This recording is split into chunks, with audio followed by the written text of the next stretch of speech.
長官ユナイテッドエンパイア今日は試合があった。そして彼がエンパイアの応援してくれるってよ。みんなブローキンテーブルポッドキャストよろしく。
What's going on, guys? Welcome to the Broken Tables podcast. I'm your host, Jeffrey Vegas, here as always with our co-host, King Rome, the reigning, defending Broken Predictions champion. How you doing tonight, sir?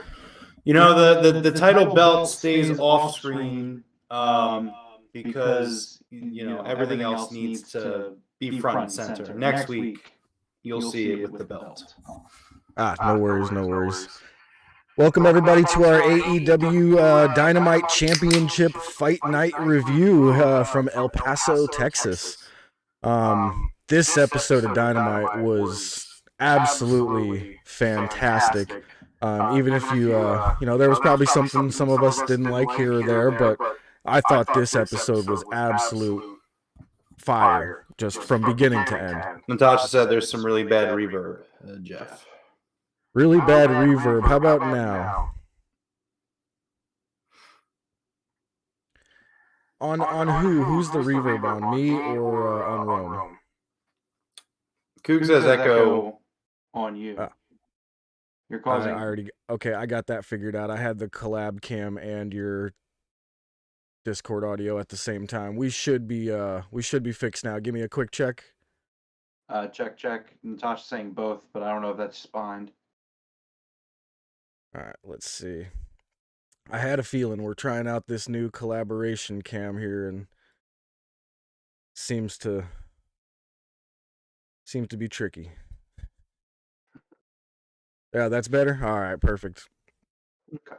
All right, so we started off AEW tonight with MJF versus Konosuke Takeshita, and man, I did not expect to start with this match right off the bat. I was shocked when I heard MJF's music hit, but hell yeah, was I fucking just amped up, dude. I was already amped getting ready for this episode tonight, but the moment I hear MJF's music to start off, I was like, oh shit, here we go. Yeah, I mean, it's a really stacked card. There really wasn't a bad choice. The match order was kind of irrelevant for me. It's a strong card, so you know, someone has to go first. It was just one of those things. I didn't expect the world champ to come out first, you know what I mean? But man, was I glad they did, because they lit this crowd on fire. This crowd was absolutely ready to go when MJF's music hit.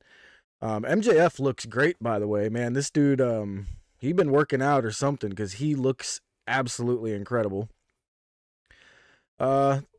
This match was everything that I had hoped it would be, man.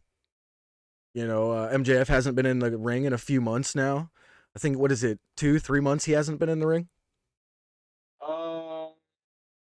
Something like that. It's about 2 or 3 months. The last, I believe, that pay-per-view, right? Yeah, I think you're right. Yeah. So, you know, I was hoping there wasn't going to be any rust going on there, but absolutely not. This match kicked ass. MJF worked over Konosuke Takeshita's arm for most of the match, kind of showing what he's going to do to Danielson in their match coming up. Man, Takeshita is just incredible. I know I say it every time this guy gets on screen, but I absolutely just I can't say it enough how much Konosuke impresses me, man. No, I completely agree with you. I think that he's just on a roll right now with great matches, and he's getting that push that he deserves. I mean, he's not winning these matches, but being there, as early as he is, like that's a good thing for him. Yeah, absolutely. There was an amazing exploder suplex into the corner by Takeshita to MJF, and then that was followed up with 2 haluva kicks. Man, he was trying to murder MJF out there, and I was all for it. I freaking love this guy. Huge frog splash. He did the shout out to Eddie Guerrero with the little the chest shaking there. Only gets a 2 count. Takeshita hits a pile driver. I don't know what that version of a pile driver is called, whatever that was called, and then picks MJF up out of it into a suplex, powers him up from the ground. That was incredible. German suplex. The deadlift German suplex. So it went from a freaking oh my god, it was so good. This pile driver into a deadlift German was just wild, man. That guy is incredible. Well, also to Natasha's point, talking about the sequence that included MJF getting clotheslined off the top rope and then landing on his feet, I thought that was the I was getting there. That sequence was the spot of the night for me, for sure. Well, not the spot of the night, but the spot of the match for sure. It was just incredible. These guys have really great chemistry, and they're both in their mid-20s. So that spot off the top rope, I was saving that, but that was one of the most impressive things I've ever seen. But not because it was just a backflip off the top rope. We see guys do that. But because it was MJF, that was not something that I had ever expected to see out of his repertoire. You know what I mean? And it just came out of nowhere. Takeshita hits him with a lariat while they're both standing on the top rope. And out of nowhere, MJF just backflips and lands on his feet. I was like, what did I just see? I had to rewind it, and then I had to watch the replay again. Like, it was insane. Yeah, I mean, people forget that just because they use MJF sparingly by design, like the guy is an excellent pro wrestler. The guy goes in the ring. But yeah, I'm just he's generational. That's what they say. It's what he says, and it's the truth. Absolutely, man. I was never expecting to see that out of MJF. That's something I expect Takeshita to do, or some of these other guys. But just wow, absolutely wow. There's a great spot where MJF pulls the ref in the way. Ref gets annihilated. I'm sorry, that was a different match. He just kind of grabs onto the ref and holds him in the way. And then as Takeshita is getting into the ring, he kicks the ropes to cause a little bit of a low blow onto Takeshita. Let's see here. Takeshita misses his senton atomico, gets put into the salt of the earth, tries to get himself to the ropes, but MJF grabs him, drags him back to the middle. And does he have a different name for this version of the salt of the earth where he puts it on almost upside down and he kind of wrenches on it? Do you know what I mean? Like, this was definitely a different version of that salt of the earth. No, I don't think it's a different version. It's more so just the what's the word? The velocity that he goes at it, and the how he rips at it. So I just think it's just a different gear. Just a different angle. Looks like it hurts more. Yeah, he has it cinched in more. Yeah. But it was great. Takeshita actually he does tap out. After the bell, MJF pulls out the Dynamite diamond ring and just obliterates Takeshita with it. And man, Takeshita all of us almost instantly just starts pouring blood, man. Do you think that was split open hard way, or was that gimmicked somehow? I'm not sure. I mean, it was definitely planned. Yeah. It's planned based off how the night goes for them. But yeah. I mean, I don't know. Yeah, that was wild. I wonder if the ring did it hard way, or if they had it gimmicked some way, or if he was able to blade while I wasn't looking. But it was convincing as hell. He was split open. Danielson comes out for the save. So there's part one of our ongoing story for tonight, which was absolutely incredible. But we'll keep getting there.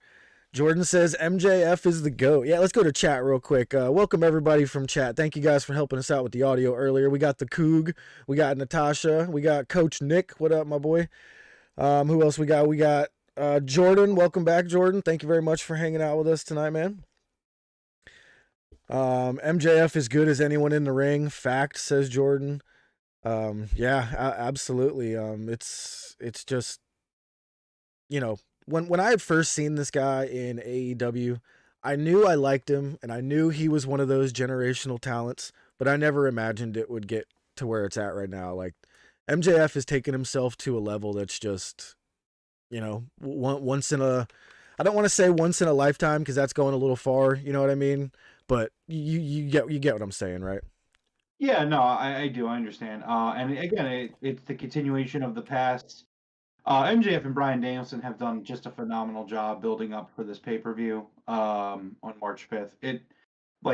They're both cranking out top quality heel and babyface work right now. Like it's really awesome, and it's going to be a really great match. It's a shame one of them has to lose because I think that both are putting in such good work that, man, you could obviously we know MJF is going to win, but like, man, there is a real argument for Danielson to win as well. And I know. It's been very good. It really good. is. It's been very, very good. Could you imagine the feud between Danielson and Moxley? Like, yeah, that would be cool. God, for the belt? My God, dude. But that's the end of that one there. So next up came a pretty good video package from Samoa Joe, saying how he's like, you know what, Darby, I may not like you, but I do respect you. But Wardlow, you're not worthy. And so, you know, this was a decent video package here from Samoa Joe, the king of television. I like that. Next up, we had the Bunny versus Jamie Hayter. Man, this crowd, when Jamie Hayter came out, lost their minds. This girl is as over as it gets when it comes to naturally homegrown, just the crowd deciding we like this person and we're cheering for them. You know, this was fantastic for her. I love Jamie Hayter. I had a really funny thought, and I don't think it's what's gonna happen, but I just want to say it in case like a swerve does happen, and like I just want to be the one to you know what I mean? Like if it happens, be like, wow, Rome said that like a month ago, 2 months ago. But so I'm watching Jamie Hayter's entrance, and I get this random thought where it's like, what if Jamie Hayter swerves and aligns herself with the WWE girls? And hear me out why I think that. So what if Jamie? So if you remember, Jamie was there at the beginning of AEW, and then it was because of the pandemic mostly, but disappeared, you know, for a year, 2 years, whatever it was. What if Jamie kind of plays it off as like, you know, I started here, but I wasn't wanted here, so that, you know, fuck this place. I don't think it's going to happen, and it's kind of out of the left field, but it was just a thought that I was trying to entertain when Jamie was coming on. Was Jamie Hayter ever in NXT? Can anybody confirm that? No, she wasn't. And again, like I don't think it's going to happen, but it was just a thought that I felt like writing my notes. Yeah. I don't think it's going to like the crowd cheers her. The crowd cheers her so tremendously that like you got to make this girl a babyface here soon. Which I'm assuming all the AEW girls are about to go babyface. You know what I mean? But my God, does the crowd love this girl? And you know, obviously, so do we. Yeah. This was a great match. The Bunny hanging upside down, doing that chokehold to Jamie Hayter is possibly my new favorite move of all time. If you haven't seen it, it is everywhere on Twitter right now. My only problem here is I'm not positive that this was, you know, an injury finish here, but it did look like the Bunny took an exploder and landed on her face. She was holding her nose. I didn't see any blood or anything like that, but they immediately went to the finish of, you know, the Haterade, the Ripcord Lariat. And, you know, it did seem like something was rushed a little bit there. I hope the Bunny's all right. Caleb Ward in chat says that Jamie was in Stardom. Okay. She did appear on NXT in 2019. She was squashed by Piper Niven. Oh, okay, so she was just kind of like a local talent type thing. NXT UK, yeah, that was yeah. Okay. I mean, again, I don't think it's going to happen, but like you know me. I always look at the storylines and I'm like, what makes sense and what could they do? And I think that if you're painting this picture where like, oh, look at Ruby Soho, Ruby's gonna turn, it's not out of the realm of possibility to do a swerve and have it be like, no, well maybe Jamie turns here. You know what I again, I don't know. It's definitely out of left field. I just wanted to say it out loud. So if it does happen, like 2 months from now, I'll be like, huh, look at that. Yeah, I Look at me got you. figure I out got things you. out.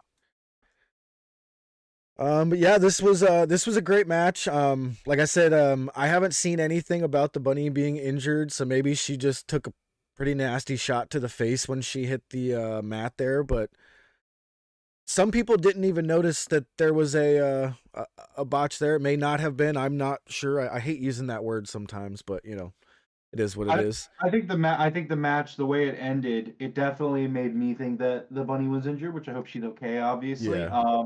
Jamie had to use a lariat that was very uncharacteristically not a good lariat. The finish was not good.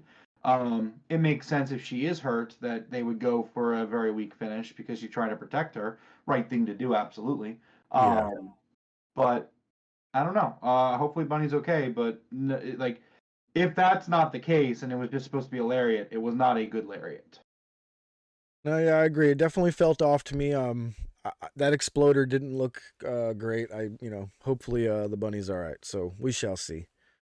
But great victory for Jamie Hayter there. She looked strong in the match. Next up, we had Toni Storm and Saraya in backstage with Renee Paquette. She was kind of calling some of the AEW girls losers, and they were like, "Oh, hey, look at Leva Bates, come here." They kind of made fun of her for a second. They beat her up and sprayed the L loser on Leva. I was very sad at this because I love me some Leva Bates, but you know, it is what it is. The Coug says, so happy that Mexico and Japan turned down the Fed for NXT promotions there. Yeah, I agree. I agree. So I think Caleb it's Ward says it was definitely a botch because Jamie was protecting the bunny's neck on the way down on the lariat. Okay. Yeah, it definitely had that feeling, so we shall see. yeah. I'm getting kind of like the outsiders NWO vibes right now from Saraya and Toni Storm, which Yeah.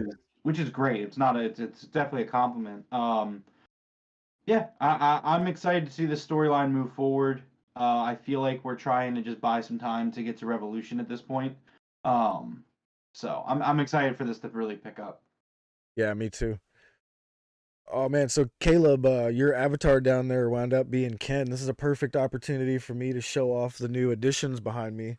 Rum, have you seen the GameStop exclusive Ryu, Ken, and Akuma figures for Nick Jackson, Matt Jackson, and Kenny Omega? I have. Yeah, I got the whole set here. They are sweet.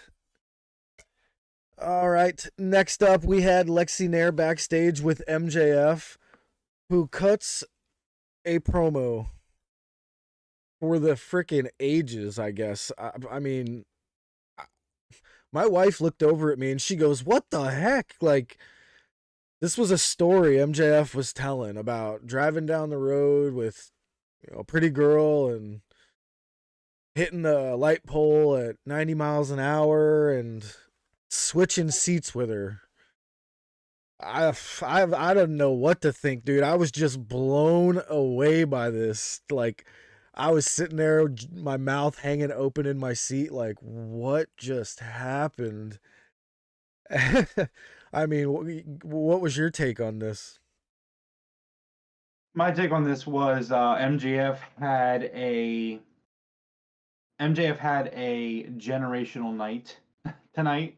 He went and had this completely excellent match with Takeshita, and then goes on to have this promo. And again, the promo itself is just, man, like he's a fucking asshole. But like that's the point. And like, did MJF like admit to a murder tonight on television. Because I mean, like, I Right? don't know, like he's just he's not a good guy, but it was a great promo, absolutely excellent promo, a promo that oddly enough, like again, I think MJF is one of the best at this. You take that kernel of truth from real life and you turn it into something. And I say it here all the time on the show, and I will continue to champion this thought. But when you take real life and you put it into pro wrestling gets 100 times better. It's just factual. It's just usually the way it is 9 times out of 10. And for MJF, after that segment, he tweeted a picture of a young him with this blue car that he's talking about. It's on his Twitter. So it's like he had this car and it blurs the lines. I don't really think that this actually happened. I'm But really you know what I hoping mean? it didn't. There's got to be some thought process. Like, did he get into an accident with a girl in the car? It just adds to the mystique of the pro wrestler, which is why, like, God, pro wrestling is just so fucking cool because it's you got these characters and and there's a mystique to them, a bit of like it's special. And yeah, MJF cuts his promo, tells a story about how he hooks up with this chick at their prom. She's doing stuff to him while he's driving, and he ends up getting into an accident, hitting a pole, knowing that he's gotten multiple speeding tickets and he's one accident away from losing his license. He sees her in the passenger seat, her head cracked against the windshield, which is why she has to be dead. Like I'm sorry, but like I don't know how she's not dead. And he switches seats with her to avoid getting in trouble.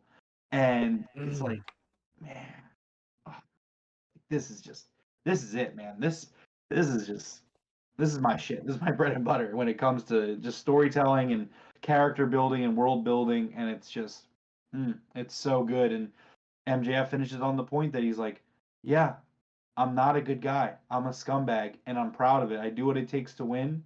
I do what it takes to succeed, and that's the difference between me and you, Brian. And man, so it is kind of being brought up in chat. Some people are saying that it's something interesting, but so MJF says that this girl's name was Liv. And people are just obviously making the connection with Liv Morgan because they're actually friends. And I believe that Liv is from New Jersey. So it's like some people are like, wait, MJF's like 28, 26, Liv's 28, and they're kind of from the same area. Like, And I've seen people have photoshopped Liv Morgan into the seat of his car.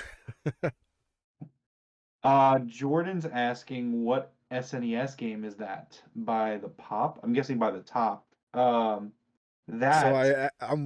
surprised you noticed that. I added a Super Nintendo game behind me. That is Mighty Morphin Power Rangers. I was gonna guess. Oh, yeah. It is. My mom sent me my old Super Nintendo from when I was a kid. I didn't even know I still had it, and it's like, dude, it's like brand new, pristine condition, bunch of games. Really? What else did she send you? I forget. There's a whole bunch. I haven't looked at it in like a month, but I pulled that one out and put it up here. Give me some pics. I want to see. Yeah, I'll send you some pics. Yeah, great game for sure. I know, and I was a huge Power Rangers fan, like massive. Me too. Top 3, Jordan. Oh shit.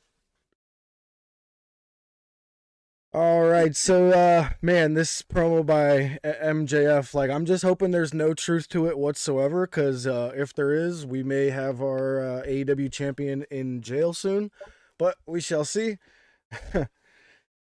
Lance Dominguez, the ending was bad. To what, the game? So next up here, we had the Garcia Guevara Starks, Ricky Starks gauntlet. Ricky Starks started off versus Angelo Parker, and man, I didn't expect this to be such a quick match, but it really did make sense that Starks just blew through Angelo Parker here, hits him with a spear within about a minute and a half, gets the 1, 2, 3, And Daddy Magic tries to sneak up from behind, but Ricky Starks just ducks out of the way, hits him with the roll up, gets the 1, 2, 3. So Daddy Magic didn't even last like 15, 20 seconds. That was unexpected as well, but it is what it is. I thought this was great. Actually, I thought this was a perfect way to just get straight to the match with whoever it may have been, Garcia or Guevara. What did you think of the way they blew through the first two matches there? Didn't like it. Okay, why not? I felt like it kind of defeated the purpose of the gauntlet match. I didn't think that this needed to be a gauntlet match if you're just going to squash 2.0 like that. Not that it's a problem that they squashed 2.0. I mean, Ricky's obviously on a different level than 2.0, and that's fine. There's nothing wrong with that. I just kind of felt like, I mean, number one, usually it's me that gets to the coach, but I think coach is actually kind of onto something here where this Ricky Starks Jericho storyline is just not hitting with me. And I'm interested in getting past it, or at least doing something better with it. And Agree. I just didn't really like the gauntlet match. I felt like he blew through 2.0 way too fast to the point where it's like the whole point of the gauntlet match is supposed to be like the struggle. Yeah. And like you had to, like AEW has a stacked show. They have a stacked card. They don't have time to give this 40 minutes to go. But at the same time, if you're not going to give it 40 minutes, don't do a gauntlet match. I think like what was it, like 3 or 4 minutes he got rid of Menard, and then Parker was a roll up, which the roll up works in a gauntlet match, but only if there's some desperation to it. It just felt like Ricky just disposed of them way too quickly for me. And then Ricky Garcia was good. It was fun. And I liked the ending of it. I thought that Jericho was great. The way Jericho was disguised as a fan. I thought that was really cool too. So for me, it was kind of a mixed bag for this gauntlet match. And it was kind of Jericho was actually giving a little bit of a shout out to some of the Lucha fans in the audience there. He was wearing like a legendary Luchador's mask, Mil Mascara, I believe is the name. Coog, can you correct me on that one? I'm pretty sure that's who it was, right? Ed Weber in chat, what's up, Ed, says the gauntlet match was the worst part of the show, and that's harsh after seeing the Saraya Tony Leva segment. I hate Ricky being tied up with the JAS. Before I was okay with it, but so let's continue on with the review here, and you'll see why I actually was not at the end of this. So we get it to be Garcia versus Ricky for the finish off here, and Jericho winds up. Well, we get a guy in a mask in the audience, and as soon as Ricky Starks gets close enough, the guy hits Ricky with the Judas effect. Yeah. And immediately you should have known that it was Chris Jericho. He climbs over the rail, he gets in, first, of course, gets the pin. Garcia gets the pin, 1, 2, 3. Jericho climbs the guardrail, gets in the ring, and reveals that it's him. At this very point, I was like, oh my God, we still have more Ricky Starks, Chris Jericho to come. And that tonight was finally where I was like, I'm fucking done with this feud. Like, I guess they're building to a match at Revolution, which I'm fine with, but you should have, I don't know. I feel like there was too much going on with it then, but it is what it is, but I want no more after this Revolution. I'm fine with them having one more match, but please get this Jericho Appreciation Society out of here for a little while. So I do disagree a little bit with Ed's latest point. He says that at first it's fine, but once you get caught in the Jericho vortex, it's a 6 to 8 month feud that drags on and on and on and on. Yeah. My thing is that I don't think that always ends up being the case in terms of it being a bad storyline with Jericho. If anything, I'm always really impressed that the Jericho storylines go as long as they do. This one, though, it has not been the best. I think that they started off really strong. This felt like the kind of program that should have been a 4-week program in and out. You have that really strong first promo, the week after, excuse me. The week after Ricky loses to MJF, you have that really good first promo with the JS and Ricky. You're also going off of the Action Andretti thing where you're tying that in. That was great. And then they do the singles match where Jericho loses to Ricky. That was great. And then they do a tag team match, which was also great. I also thought it was a great match. But then we just kept going with it. And it's just, man, like this wasn't that good. And it's, they're going to go at Revolution, and I'm kind of hoping that they add a stipulation to this or something, because I don't really need to see Ricky Starks and Chris Jericho again. Like, there's just nothing there that has me clamoring for more. And AEW is such a packed company. There's so many guys and girls that I want to see on Revolution on the card, especially because there's a 1 hour Iron Man match on the card. So like, you got to figure that Revolution's gonna cut like 2 matches off the card, like they have to, right? Or they're gonna go like 5 hours, 6 hours, which, for the record, I'm okay with. But I don't see them wanting to go that long with a buy-in show as well. So I don't know. I feel like this match is going to get slotted in for Revolution. I would rather them just do a one-on-one match on Dynamite in like 2 weeks and call it a day. But that's just me. Well, probably not just me, but all I could say is I highly dislike driving home at 2 a.m. from your house. well, Jeff, let me tell you. Are you in for a treat, Buckaroo? Oh man. All right. So Starks loses the match here. He takes a cheap shot from Jericho outside, and obviously we're gonna, obviously like Tony Khan or somebody is gonna say something backstage, and we'll get a match going here. But we'll see how they get there. But it needs to be over. What's that? Sorry, one last point on this that I want to point out. Maybe you'll find it funny like I did. Wrestling Twitter, AEW Twitter, was speculating, did Ricky lose this match tonight because he's in the doghouse because he went to the Royal Rumble with Cody? Ooh, that's a good question. I mean, because like obviously you don't want to completely shit on Ricky if you're Tony Khan, but like, do you think Tony was like, all right, well, you're gonna pick up a loss here. Don't get caught at a WWE event with the fucking snake, Yeah, that's a fair question. I do want to say though, when Ricky Starks faces Jericho, I want him to obliterate Jericho. I don't want that to be a long match. I want Starks to have like a decisive win over Chris Jericho finally. You know what I mean? Well, I mean, yeah, but they don't have to do a short match and it be a decisive win. It just has to be a clean win. Yeah, I don't mean like a squash or anything. I just mean like I just don't want that match to go on forever. We'll see. All right. Let's see here. All right, the next up, we had the Acclaimed and Billy Gunn with Renee Paquette. Billy said he's going to stay in the back for the match. And we got what almost looked like it was going to be our final scissor me daddy ass, but, we shall see. This was decent. They were just explaining that Billy was going to be staying in the back during the match tonight. So, it did what it needed to do, right? Yeah, I thought that they were, again, we got swerved, which is good. I'm very happy with it, but we'll talk about it later.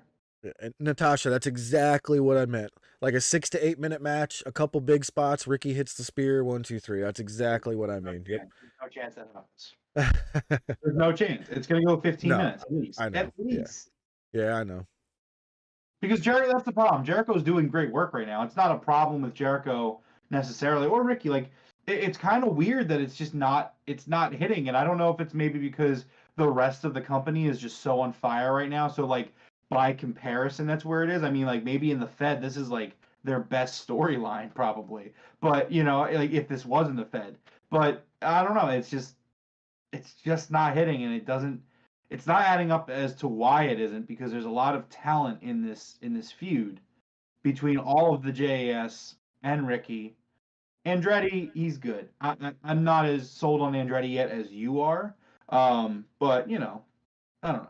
There's a lot of talent here. The fact that this isn't working kind of sucks. Yep.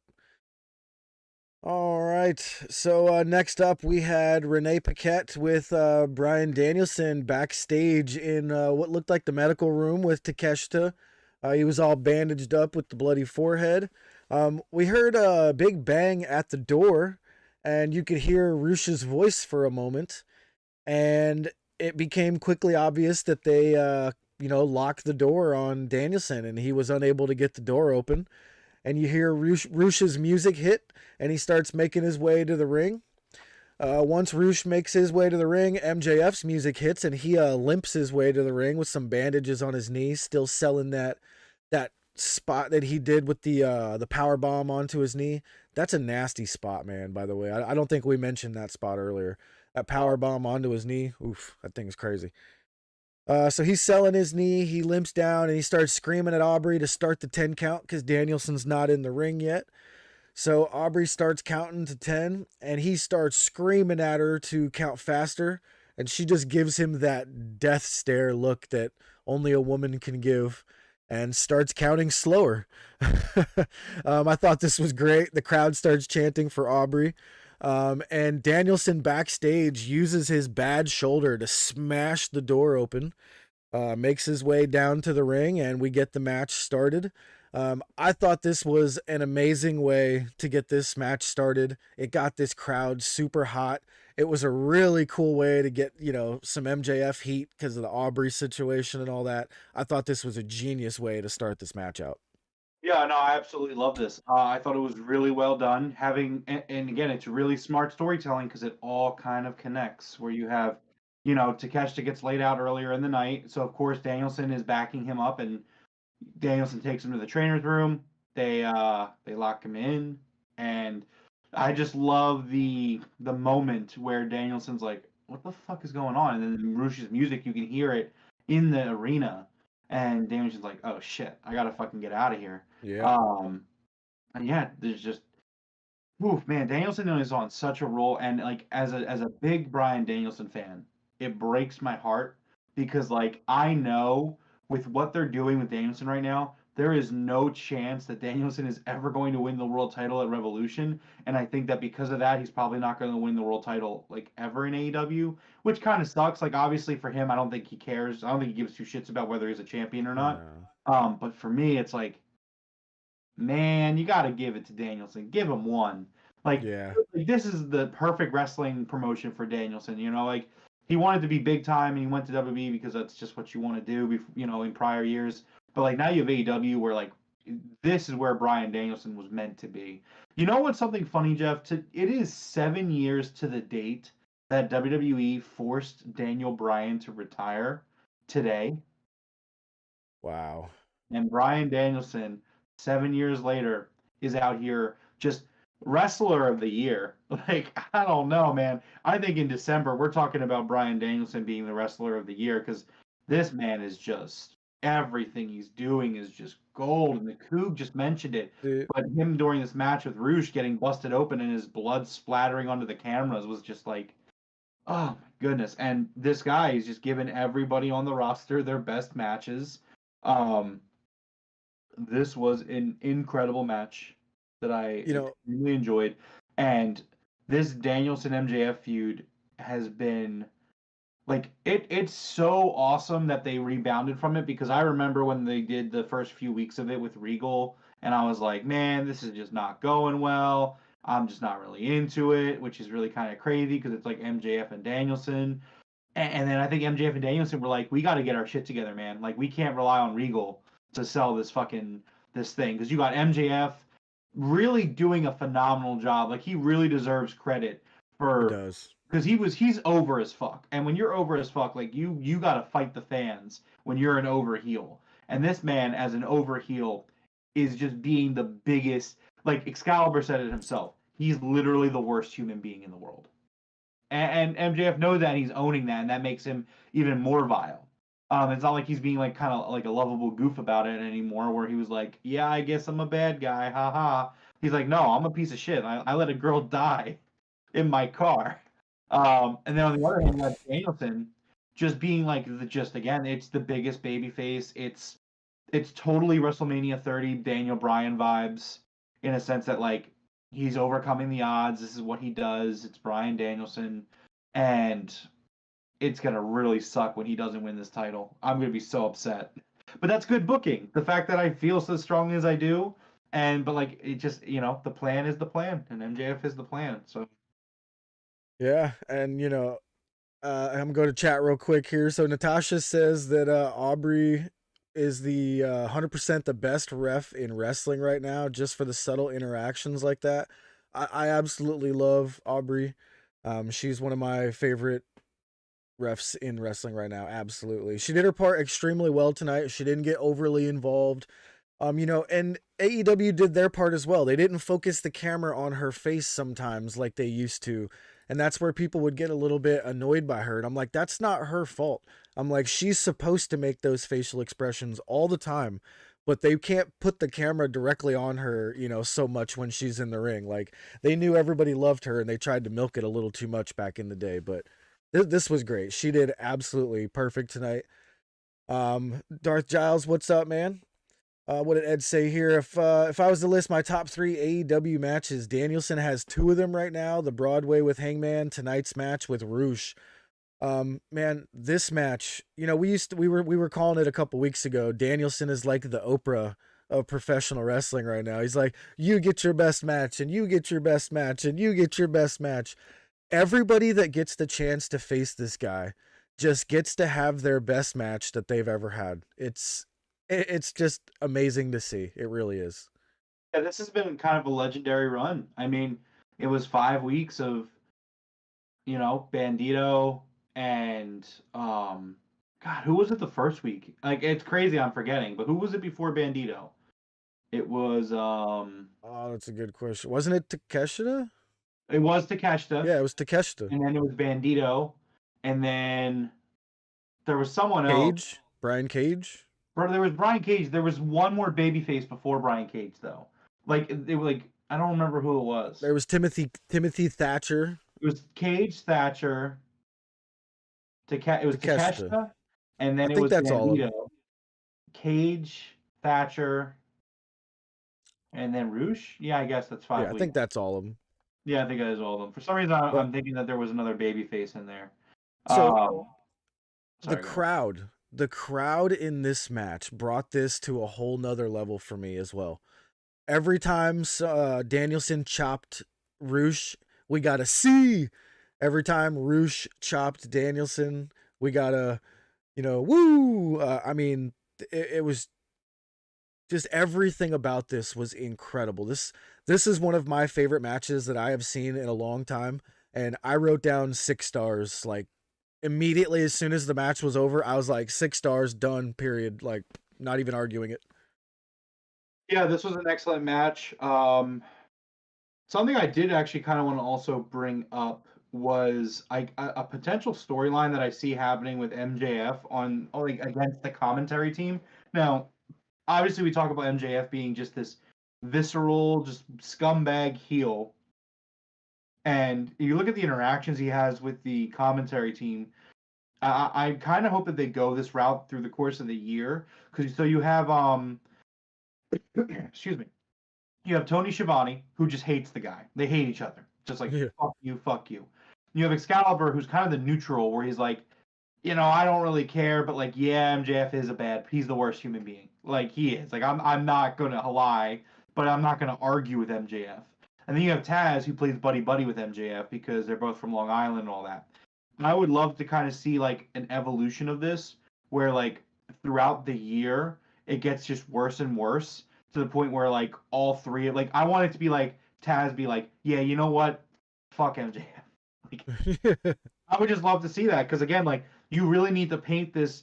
Like, MJF's doing excellent work right now, and I am a little concerned that they may be setting the bar too high with this first feud because, again, like, I do see MJF holding this throughout the entire year and dropping it in December, or early January, depending on how they go with the bidding war storyline.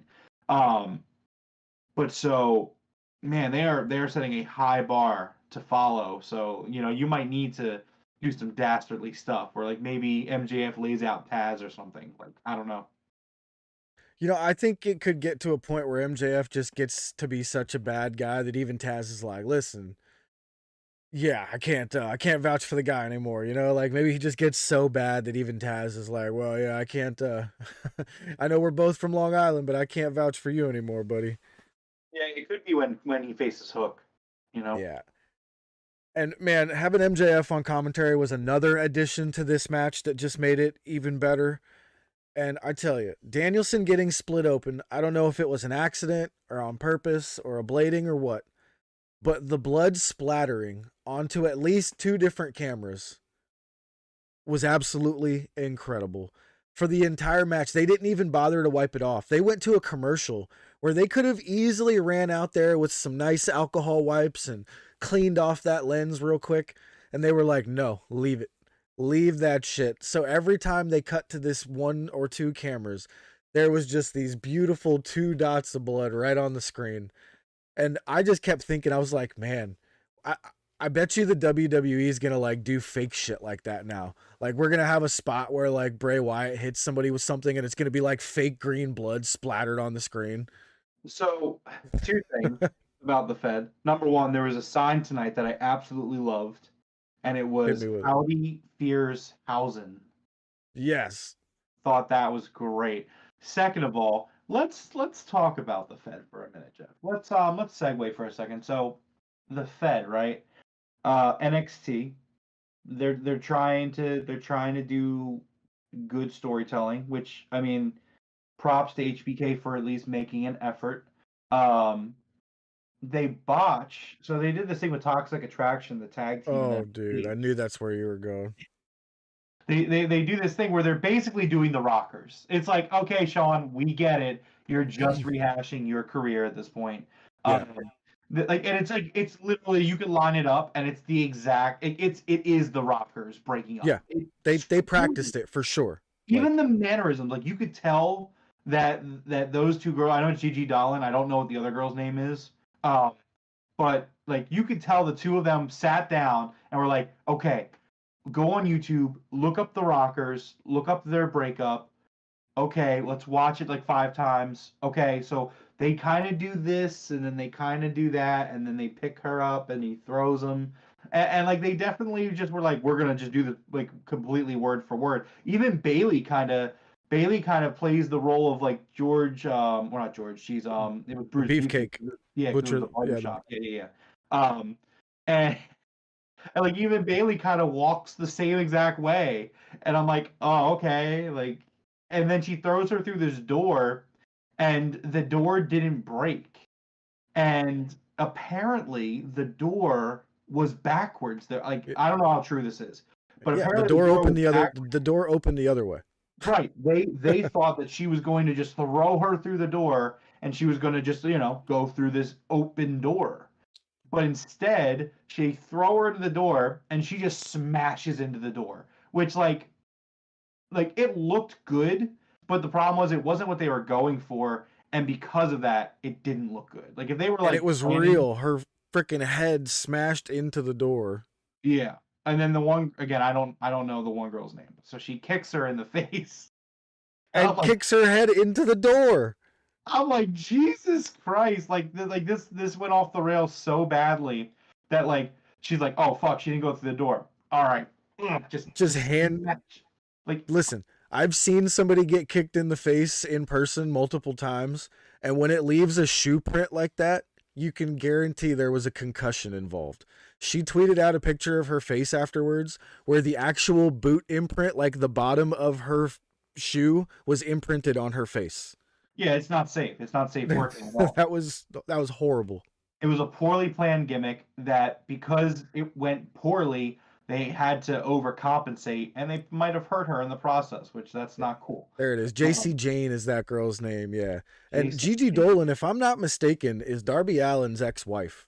And that is crazy to think that those 2 people are so young and have ex-husband and wives. Like, yeah, they got married and then got divorced. Like, what were they, 17 when they got married, or did they just like get married and get divorced like 6 months later? I think they got divorced like 2 years ago. Yeah, it's just wild, man. Young people. But so it was bad. It was bad. The Royal Rumble was bad. This match with Roosh and Danielson was not bad. It was fucking amazing. Not at all. I absolutely loved the crowd again. The chants from the crowd made this even better. Coog, if you could give us some of the English versions of some of those chants that were going on tonight, if you don't mind. I know there was one that was what was it, Colero? I can't. Yeah, Culero. I think that means asshole in Spanish, if I am not mistaken. what was the tope suicida that Danielson did, and Roosh did the walkaway spot, right? Like kind of like how Samoa Joe does the walkaway. But then Danielson came in with the tope suicida from the corner. Have you ever seen somebody do a tope from the corner like that? I believe I have. Maybe Darby. That was Maybe. insane. I don't know. I've heard. I feel like I've seen it a few times, but yeah, I was like, I've never seen that before. That blew my mind for some reason. I was like in shock. But yeah, Danielson hits a tope through the ropes to the outside, and he goes wild. Basically does the same thing that Roosh did to him on the outside. Does the drop kick while he's sitting in the chair. We got a wild straight jacket pile driver from Roosh to Danielson. You ever seen anybody else use that move other than Roosh? I freaking love that straight jacket pile driver. I'm sure. You know, yeah. It's funny because the Coug says they were saying "si se puede," which means yes we can. And you know what? I actually knew what that meant, and I'm not afraid to admit where I remember seeing it. So like when we were kids, me and my sisters, we always watched the Disney Channel movies. You know how they'd have a movie on at 8 o'clock every single weeknight. Yeah. And so one of my sister's favorites was the Cheetah Girls with it was like Raven Simone. I forget who else was in that movie. I don't know. But like they always would just like chant "Si se puede." So like when the crowd at AEW was chanting, it unlocked like a memory in my brain. My sister Isn't was that fun? my sister's like, "We're watching this," and I'm like, I mean, I guess we always watch the Disney movies. I don't really care about this one. And then I'll grab my Game Boy Advance and be playing fucking whatever I was playing at the time. But like I always remember that because my sisters would be like, "Oh look, si se puede." And I'm like, look at Disney Channel teaching me a Spanish. Look at Raven Simone teaching me Spanish that I used to watch AEW all those years later. Yeah, there was a good yes chant tonight, but they were saying "see" instead while they were doing the yes thing. I thought that was absolutely amazing. We got the Busaiku knee, but only a 2 count. Dude, these guys started headbutting each other in basically a hockey fight, but with headbutts instead of punches.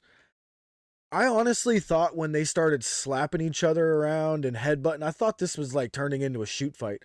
I was like, man, is Roosh trying to make himself a star? And Danielson's like, go fuck yourself. And they just started beating the shit out of each other, man. That was wild. What?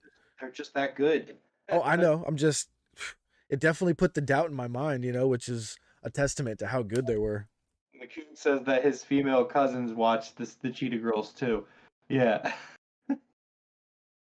Oh man, it's funny. It's not a good movie. It's a fucking terrible. Like, I mean, obviously it wasn't catered for me, but like, man, Disney Channel was always great in that sense because like you were always kind of rolling the dice because it was like, oh, is tonight's movie going to be good? And like sometimes you got like Smart House. Smart House, great movie. Like as a kid, great movie. But like other times you get the Cheetah Girls, and I was like, you know what? I think all along Disney Channel was just teaching us that that's life sometimes. Some days you get Smart House, other days you get the Cheetah Girls. Ed's got a good point here that I'm not sure.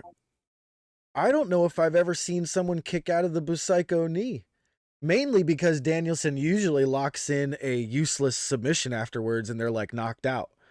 Can you remember anybody kicking out of that thing? Now that you say it, no, I'm not sure. I don't think so. Maybe Kenny Omega. Maybe, but I don't even know. I don't even think. And I'm going to start spelling it like that from now on. I actually really enjoy the way that you just spelled that, so that's going to be a thing. Roosh told Brian to chingate during that knee spot. Is that go F yourself? Or something of the sort? But yep, for the second Busaiku knee, Danielson gets the 1, 2, 3, and I just wrote 6 stars. Don't even argue with me. I will hear none of it. Oh, luck of the Irish. Sorry, Darth Gill's bringing back more memories of Disney Channel as a kid. Jet Jackson. Oh Jet my Jackson. God. There we go. Jet Jackson was really good. Jet Jackson was good. Smart House, like I said, Smart House was good. Luck of the Irish was always enjoyable. Again, it was a toss up. Sometimes you got good stuff on Disney Channel at 8 o'clock, and other times not so lucky, but that's life, man. Yeah. Real quick here, the Guns have tweeted out a picture of themselves celebrating in the locker room, and it is a recreation of the way that FTR sits in the locker room with those bottles of tequila. So they are starting shit with FTR already. We'll talk about the gun. We'll talk about it because I want to talk. Yep. Phantom of the Megaplex. Look, that movie's terrible. I fucking love it. I'm just saying. Like, it's not a good movie, but at the same time, one of my favorite Disney Channel original movies. I'm just saying. Phantom of the Megaplex is where it's at. Yep. So after the match, MJF gets out of the commentary box and makes his way down to the ring and locks in the Salt of the Earth on Danielson for a little while. He beats up a couple security guards, and that was that.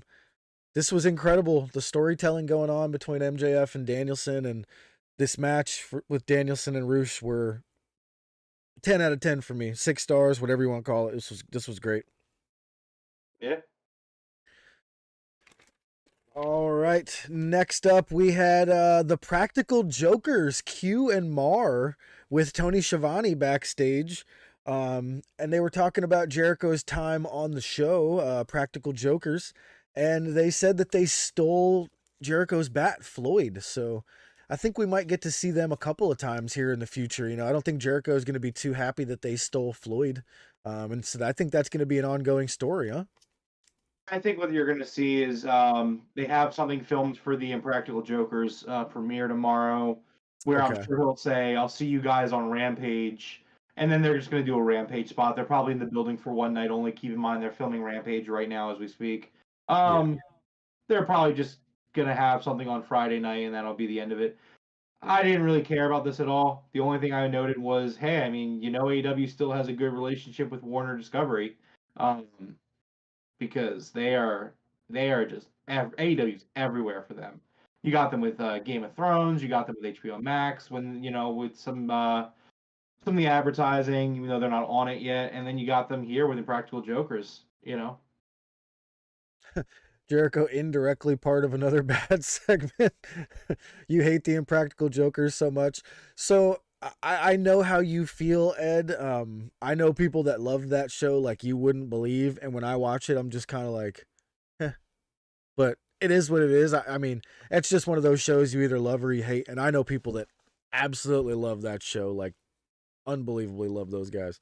See, the clips I see, I find them funny. My big thing is I just don't watch TV. Like I don't either. Yeah. Like I watch wrestling and I watch football. Other than that, I'm either on YouTube catching up on like a show on a streaming service or I'm playing a video game. So it's like literally the only reason that we have cable in the house is for wrestling and for football, and baseball. Yeah. And baseball. And the Coog says, were any of the Jericho Cruise matches taped this weekend? I believe they were, and I believe a bunch of them are on YouTube. The Jericho Housen match, you definitely got to see that one. Chris Jericho and Danhausen, both completely dressed as Danhausen. It's great. 4 nights away. Yes, we are, Natasha. Look, man, I can't even watch that ESPN right now. It gives me anxiety, bro. As soon as anyone starts talking about the game, my heart just starts pounding, and I'm like, change channel. So mine does too, and I'm fully expecting Friday's episode of the Broken Tables podcast. I'm fully expecting that to be my last appearance ever, just because I'm most likely going to die of a heart attack on Sunday. Not because I hate the show. I obviously love doing this. I love hanging out with you, Jeff, and love doing the Game Room podcast. I love our, the people that come and hang out with us every Monday, Wednesday, and Friday night. I love you guys. No, I'm going to die of a heart attack on Sunday. You will not see me moving forward. I guess Jeff will probably have to get some WWE fan on here to replace me.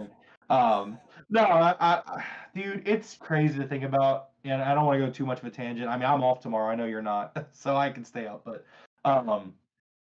man, like just to think about it, it's the 4th time the Eagles are going to the Super Bowl in the history of the franchise. 3rd time in my lifetime. 2nd time, obviously, for what I consider a modern era.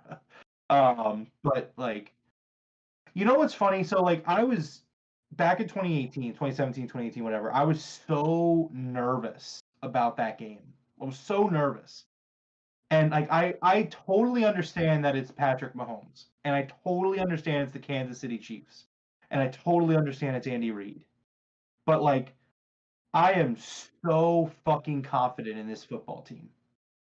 Like, I mean, how can you not be? It's the best Eagles team that we've ever had. It literally is. it really is. And like, but like the thing is, like for me, and I'm sure by the time the game rolls around, I'm gonna be completely different. I'm going to be stressed out of my fucking mind. Like we're Boo, getting Jordan. Boo.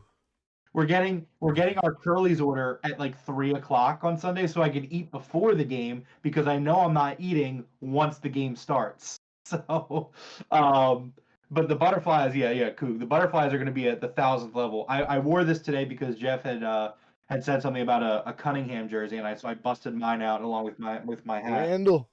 Yeah, man. Went to UNLV, the University of Nevada, Las Vegas. That's why I'm a Randall fan. Nice. But so yeah, I'm extremely excited, and I just have confidence in my guys. And it's not an overconfidence. I don't consider it an overconfidence or a cockiness. Like this is going to be a tough game. But like I'm feeling good about it. I really am. Nah, Ed, we don't destroy anything when we win stuff here. We just climb the poles. That's why they gotta grease them poles, baby. We're gonna do this. I'm sorry, Jeff. Grease them poles. We're going off on a tangent.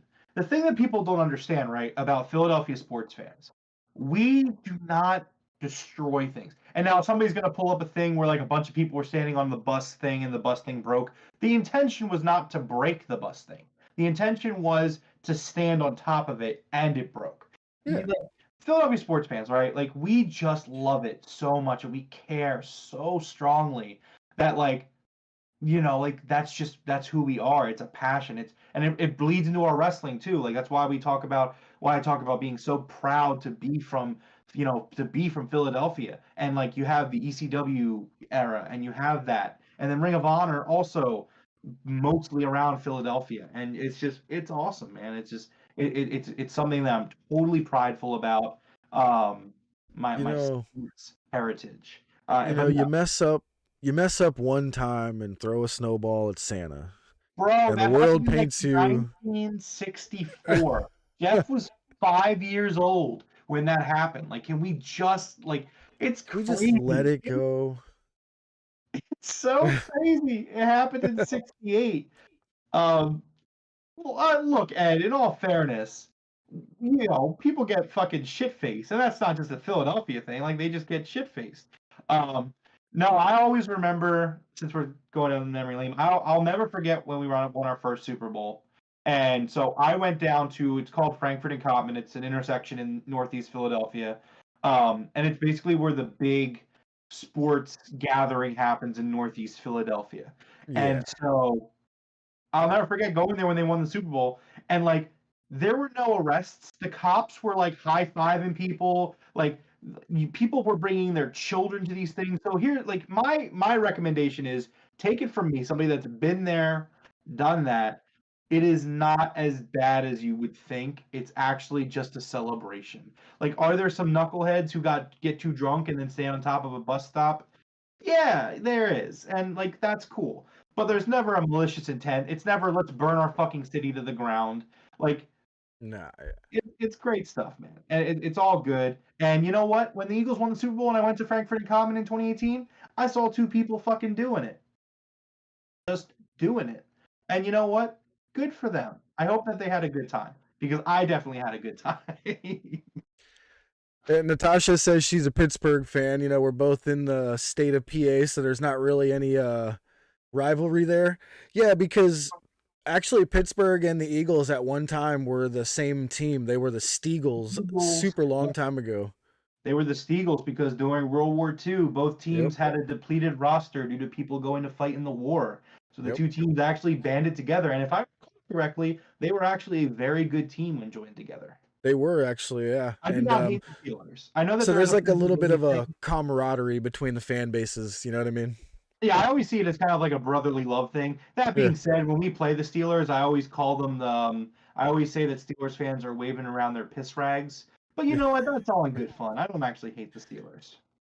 Yeah. You said no need to be rivals when we have 6 rings. Yeah, I was also just saying like the real reason that there's not a rivalry, you know.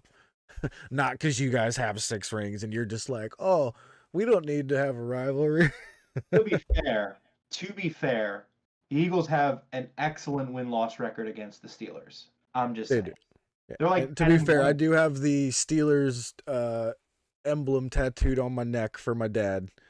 He's still alive, by the way. Don't get worried or anything. It's just, whatever. But anyways, we'll talk more about it probably Friday, but go Birds. Yeah. Oh, yeah. Go Birds. All right. Next up, we had Top Flight with AR Fox versus the Elite. Man, this match kicked ass. I mean, obviously, we all knew it was going to. AR Fox is awesome. And I felt like this match was really, I don't want to say focusing on AR Fox, but it definitely felt AR Fox heavy, if that makes sense, didn't it? It did. Which I thought was great because AR Fox is great. Yeah, he's fantastic, man. I love that guy. So he's getting, I don't want to say he's getting like a push or anything, but it definitely felt like he was being focused on a little bit. We definitely got like a showcase for some AR Fox here. This was great. AR Fox hit his dives over the top rope, man. He just he looks like he's floating for such a big guy. When he dives over the top rope, he just kind of like floats over it gracefully, man. It's actually pretty impressive to watch. Yeah, it was. Real quick, I wanted to point out that there was a video game sign in the crowd at this point, and it was to remake Code Veronica. And let me just say this, right? That's The Resident Evil, right? Yes. Resident Evil remakes have been incredible, and I'm Yeah. very excited for Resident Evil 4 remake. We absolutely need to remake Code Veronica. More people need to play Code Veronica with the updated style of Resident Evil. So that is my take on the sign. This person was 100% correct.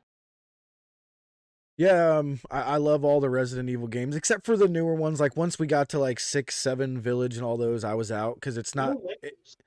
It's like not zombies anymore for me. You know what I mean? They completely like got too far into the mystical stuff. But I loved the original 1, 2, 3, and 4 were like some of my favorite. But 4 wasn't zombies. That's where I started to lose, you know what I mean? But I still enjoyed it, I guess I get the critique, but I think the thing is Resident Evil kind of pivoted. People don't realize that I mean, it's not even all about zombies even in the first game. I mean, yes, zombies are around, but like the whole series is them dealing with bioweapons. True. It's largely not really a zombie thing. I think that's a big misconception because of how popular Resident Evil 2 was. Yeah. Because 2 is the one that everybody thinks of. When you say Resident Evil, like everything before 4, you think of 2. For at least I think people do. But I get your point. But no, I mean I'm down for more Resident Evil. It's great. Yeah. All right, that sounds like a topic for the game room one night. We have so much to talk about next week. I wish we could talk about it. Right. All right, so again, this felt like a very good showcase for AR Fox. He did this amazing sit down onto the top rope springboard with a Spanish fly to Kenny Omega. That was amazing. Matt hit his rolling suplexes, and he wound up hitting the third rolling suplex on all 3 guys and got the pin on all 3 of them at the same time. I love Matt Jackson. That was one of the coolest spots. I love his rolling, suplexes that he does, but that was a very unique way, to get a pin on 3 different dudes at the same time. I liked it. Yeah, it was an awesome match. I loved it. It was great. Yeah.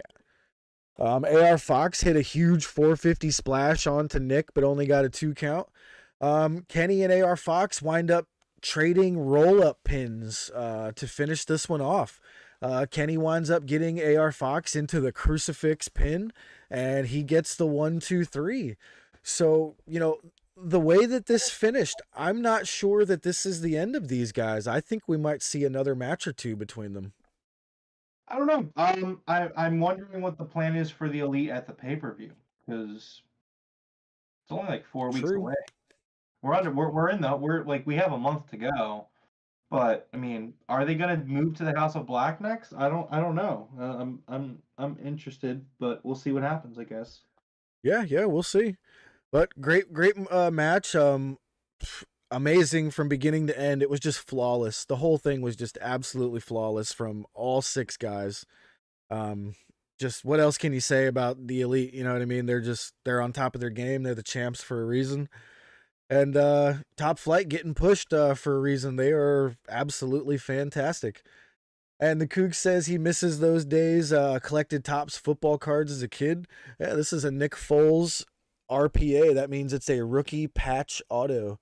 So this is Nick Foles' rookie with a piece of his jersey patch and his autograph. Oh, nice. Got the Foles jersey. I got a piece of a Foles jersey. It's in this card. Nice. Oh, that's sick. I have a bone to pick, actually. We're going to get back to football. I have a bone to pick with the NFL shop, right? So, like, apparently, and I haven't even bothered to check because it's just what Twitter's telling me. Apparently, it's impossible to. So, I have a Nick Foles Super Bowl patch jersey. You know, depending on the result of the game on Sunday, I would like to get a Jalen Hurts jersey with this year's patch on it. But apparently, they're only selling these Eagles jerseys right now in this weird gray color. Like the Super Bowl jerseys are only like this really weird, not an Eagles jersey. It's like an alternate kind of weird thing that they're doing. And it's like, excuse me, can I buy my green Eagles jersey with the Super Bowl patch, please? I don't. That's but apparently weird. they're not selling them like that. I'm like, what the fuck? Like the Eagles are literally wearing midnight green in the Super Bowl. like what are we doing here?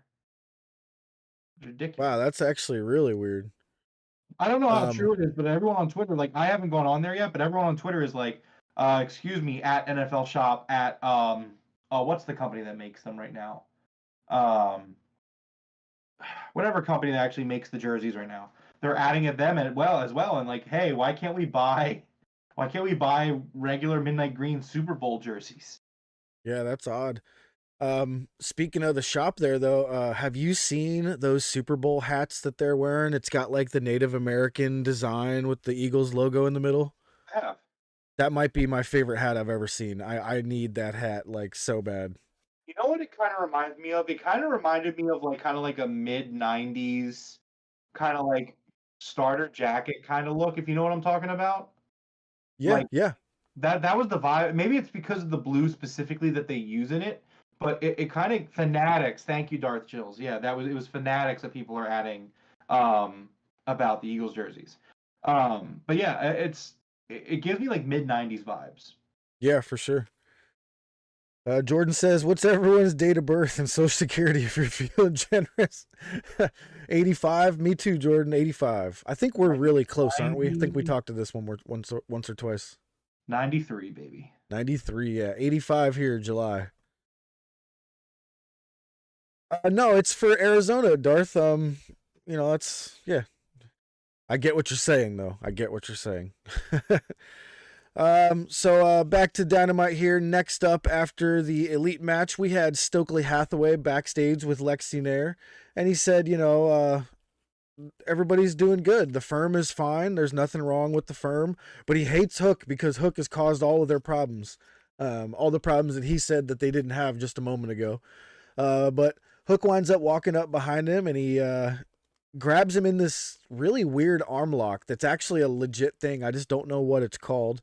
And tells Stokely, be careful with your words, and lets him go and walks off. And Stokely cries for medical. He says, please get medical. Please. It hurts. I really enjoyed this segment. I thought it was shot really well where he's just talking shit on Hook, and you just see Hook in the background walking up, and you're just like, oh no. Like, yeah. He's getting closer. He's getting closer. And then, yeah, Stokely actually absolutely killed it. Like, where it was just very, very anti-Hook. And then when he sees Hook, he's like, hey, buddy, next time we're in Harlem, we got to go get some mac and cheese or something, like whatever he said. And that was hilarious. Stokely Hathaway is such a gem. What a gem. Yeah, I love Stokely Hathaway, man. Absolutely. All right. Next up was our main event, the Guns versus the Acclaimed. And man, this was one of my favorite raps that Max has done. He did a bilingual rap. A couple of lines were in Spanish. So Coog, if you want to go ahead. I was very proud of myself because I actually picked up the last line in Spanish. and I double checked it Oh, too. really? He was like, "You are correct, sir." Um, so the last line, basically, the Acclaim call the Guns pendejos, and say that their huevos are picanho, which I do know what that means.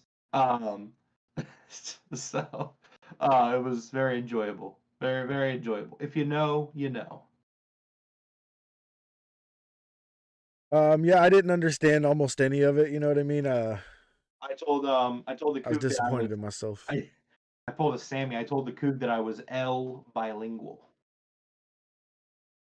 Um, but no, yeah, it was great. It was a really nicely well done rap, really smartly made rap where it's like, well, we're in El Paso, excuse me.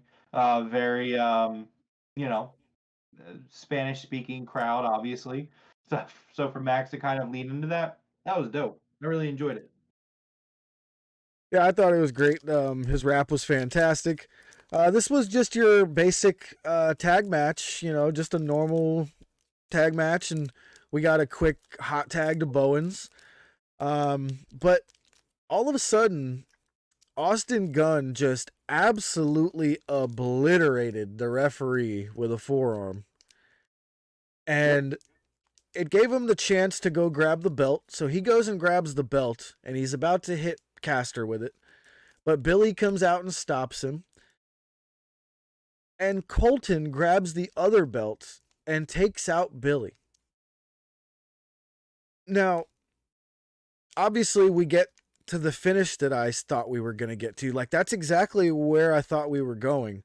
But this is not how I thought we were getting there.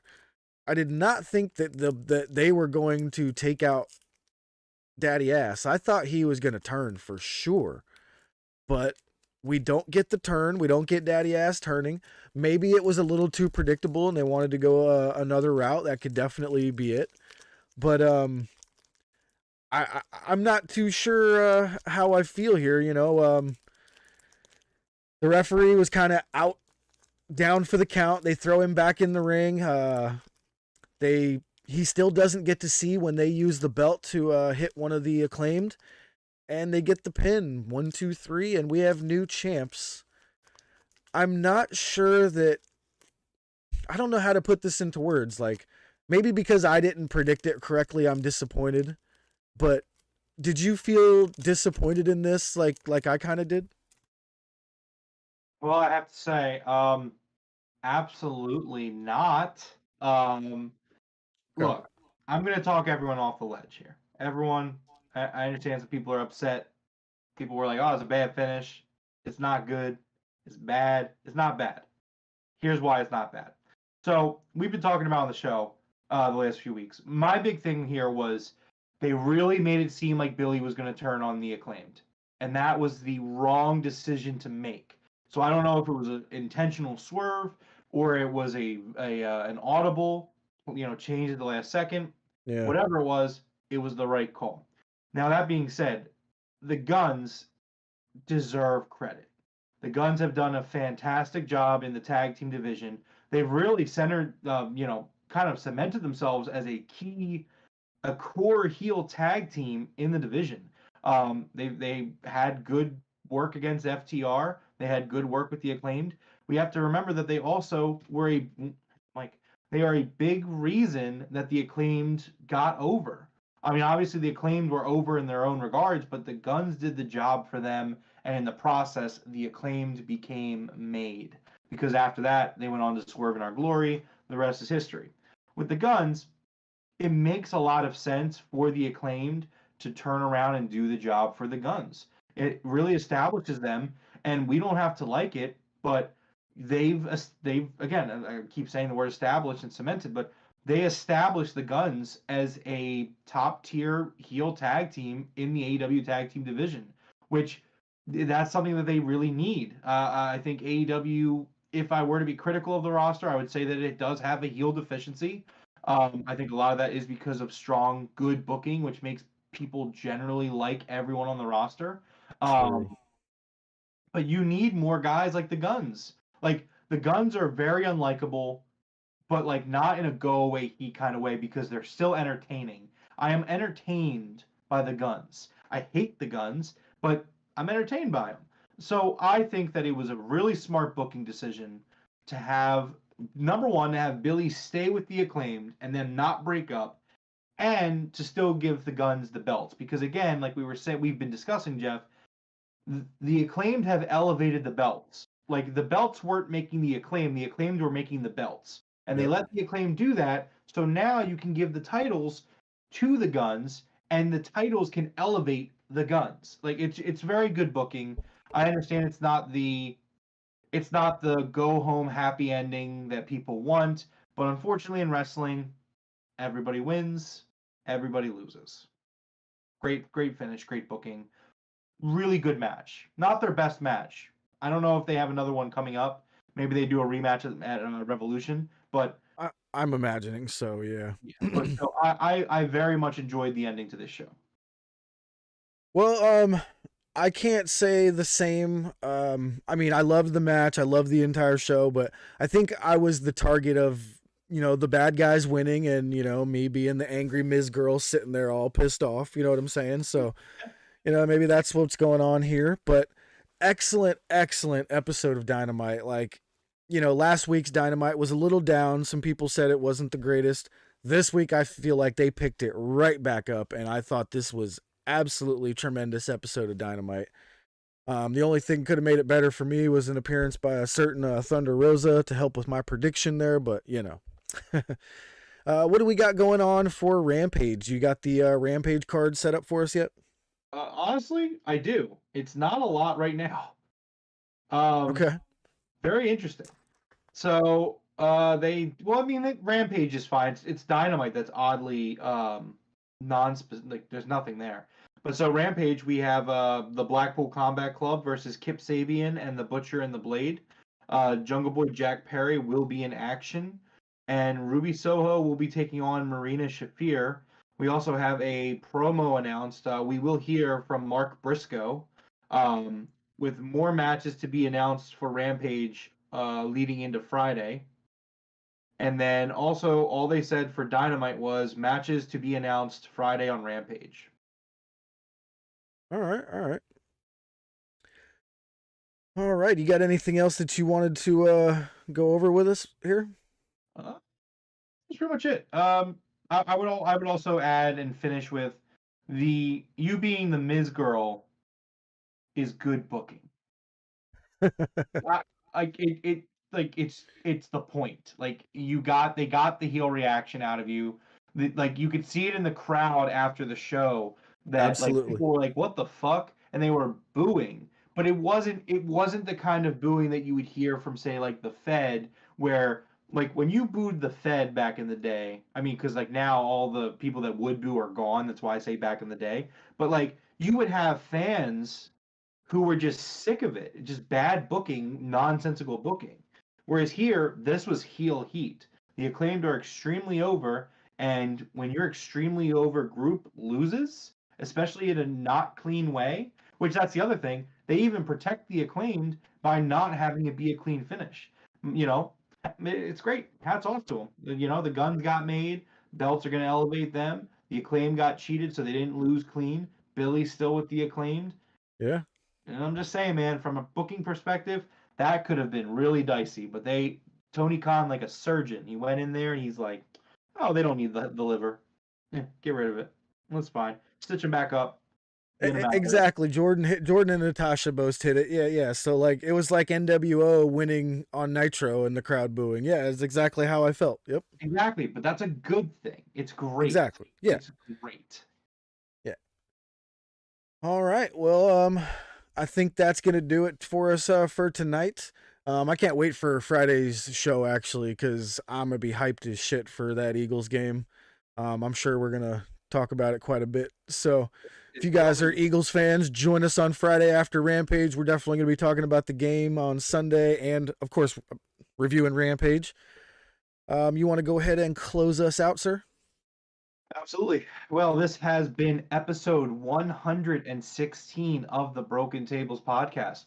If you like the video, leave a like and a subscribe.